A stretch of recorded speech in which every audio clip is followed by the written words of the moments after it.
I'm not someone who cries at movies. I've watched Titanic without shedding a tear. I sat through Marley and me completely dry-eyed. But 3 nights ago, I decided to watch this Japanese anime movie everyone kept talking about called Your Name. What happened next completely destroyed me as a human being. I spent the next 3 hours sobbing uncontrollably, questioning everything I thought I knew about love, time, and human connection. And by the end of this video, you will understand exactly why this movie didn't just make me cry, it fundamentally changed how I see the world. Let me paint you a picture of who I was before watching Your Name. I'm that guy who rolls his eyes at romantic movies. I'm the person who thinks anime is just weird Japanese cartoons. I went into this movie expecting some typical boy meets girl story that I could half watch while scrolling through my phone. I was so incredibly wrong that it's almost embarrassing.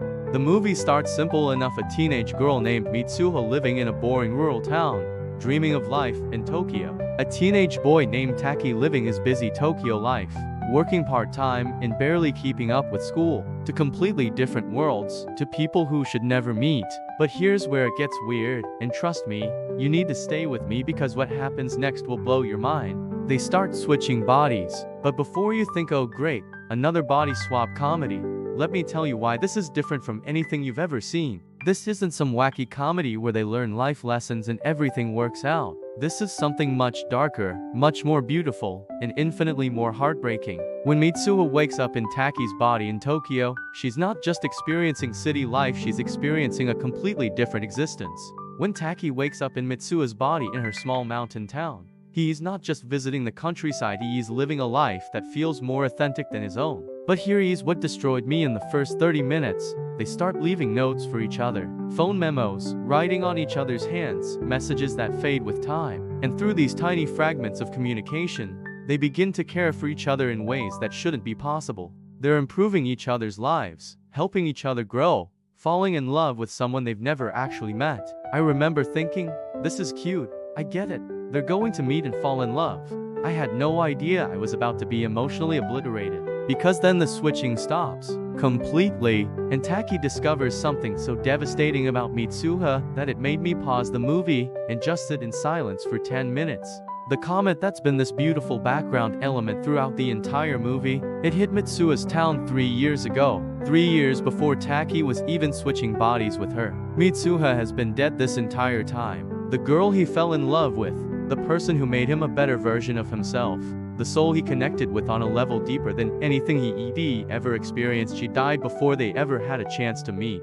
This is where I started crying. Not cute movie tears, but ugly, shoulder-shaking sobs. Because the movie doesn't just tell you this and move on. It forces you to sit with the absolute impossibility of their love story. How do you love someone who doesn't exist in your timeline? How do you grieve for someone you technically never knew, but who knew you better than anyone else ever had? But Your Name isn't cruel. It's not going to destroy you emotionally without purpose. This is where the movie becomes something transcendent. Taki decides to do something impossible. He's going to find a way to save her, even though she's been dead for 3 years. Even though time doesn't work that way. And what happens next made me cry so hard I had to pause the movie multiple times. Taki travels to Mitsuha's hometown, which is now just a crater where 500 people used to live. He climbs the sacred mountain where Mitsuha's family shrine is, drinks the sake she made with her own hands years ago, and somehow impossibly gets one more chance to switch bodies with her on the day before the comet hits. This sequence broke me completely.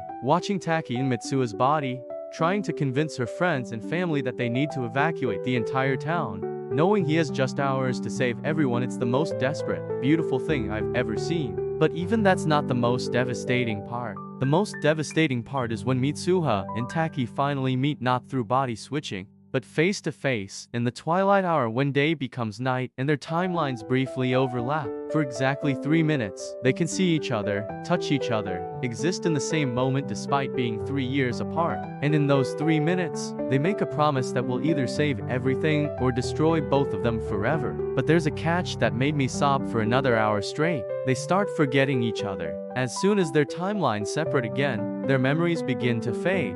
Mitsuha saves the town, 500 people evacuate and survive the comet impact. But she forgets why she knew to save them. Taki returns to his timeline where Mitsuha is alive, but he can't remember her name, her face, or why he has this overwhelming feeling that he's lost something precious. For 5 years, they both live with this inexplicable emptiness. They're constantly searching for something they can't name, someone they can't remember, a connection that feels like it should exist but doesn't make logical sense. They pass each other on trains, in crowds, in coffee shops, always feeling like they're looking for someone but never knowing who. This part made me cry because it's so relatable. Haven't we all felt like we're searching for someone we've never met? Haven't we all had moments where we see a stranger and feel inexplicably drawn to them? 8 years after the comet, Taki and Mitsuha pass each other on parallel staircases in Tokyo. Something makes them both turn around. They don't recognize each other, but something deep inside both of them knows. And when Taki finally gets the courage to approach her, when he's walking up those stairs knowing this is either everything or nothing, he says the simplest, most perfect words, "Haven't we met before?" And she starts crying, not because she remembers him, but because she feels it too. That impossible connection, that sense of coming home to someone you have never met, but have been searching for your entire life. Final emotional destruction 10/30/11/00. I cried for another hour after the movie ended because Your Name isn't just about time travel or body switching or even about love.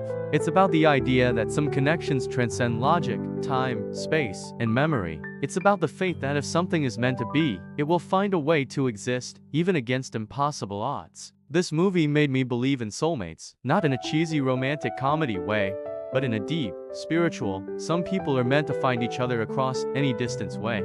It made me understand that love isn't just an emotion, it is a force that can literally reshape reality. Your Name didn't just make me cry. It made me hopeful. It made me believe that somewhere out there, someone is looking for me the same way I'm looking for them. And maybe, just maybe, we'll find each other on some random Tuesday, on some ordinary staircase, and we'll both just know. If this movie sounds like something you need to experience, I'm putting the link in the description. But I am warning you, don't watch it unless you are prepared to be emotionally destroyed and rebuilt. And when you inevitably cry as hard as I did, come back and tell me about it in the comments. Because misery loves company, and this movie creates the most beautiful kind of misery. What's the movie that completely destroyed you emotionally? Let me know below, because after Your Name, I apparently have a lot of crying to catch up on.